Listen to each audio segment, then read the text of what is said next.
What's up, my bashers and crashers? I just wanted to do a little quick tip video today on tires. Now, as I'm sure a lot of you know, there are, or maybe if you're new to the hobby you don't, but there are two main types of tires you can buy. Pre-mounts, which are what you're going to get with any RTR, and unmounted. You have to mount them yourself. They'll just be like either sometimes just the tire or just the tire and the foam, and you have to match them to a wheel that you also have to buy separately. Now, one of the advantages to pre-mounts is obviously they're glued up and ready for you to use. Or are they? Because it seems to be, especially in all these factories where they're trying to crank them out as cheap as possible, there are some issues that pop up here and then. Now, this is actually something that happened recently to me with the eRevo, which are what these came off of. Now, they actually did like the stock tires, but I just abused them, ran them in the wet, and water got in the foams. Couldn't get out, so it pretty much rotted the foam, so that's entirely my fault. But just as a demonstration piece, I'm going to use this. But what actually happened was the tires I got for the eRevo were the Arrma tires for the 110 scale Outcast.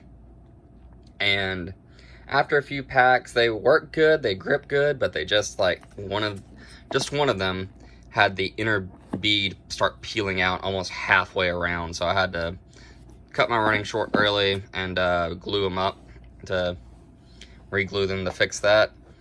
And really, this is what you should do if you have the patience.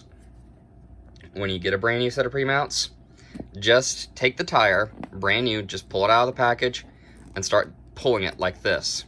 Preferably with two hands so you don't put as much stress on the foam and stuff, but just you want to peel it back and you want to check for any areas that will be separating. So you can see right here, mine are separating a little bit from all the wear and tear I've had on it. I know I've abused these in the truck a lot more than most of my trucks, so I only fault the truck for that.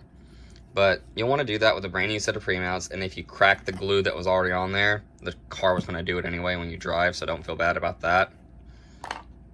And regardless of if you find any of those areas, you just want to take a good bottle of tire glue and run it around the bead like that. Just get a nice extra layer of outside glue. But if you do find cracks in the gluing, you want to peel those back and make sure you get some glue down in there. Doesn't take a whole lot.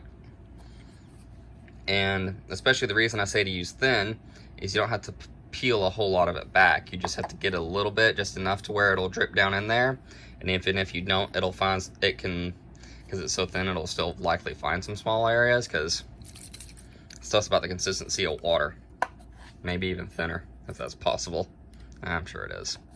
But that's really all you want to do. Just take them, peel them back, any areas, and just let it re-glue. Get a nice layer of glue on the outside. Maybe roll the tire around like that to make sure everything's even.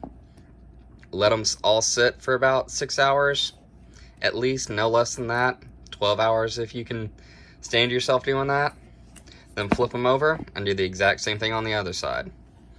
And once you get all that done, you'll have a brand new set of tires that'll still, even though they were pre-mounts, you did do a little bit of work, but they'll still be a lot easier than mounting tires yourself.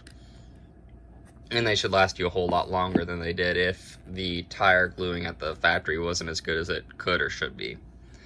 But yeah, hope this helps some of you new guys and maybe experienced hobbyists who aren't too fond to keep having problems with tires.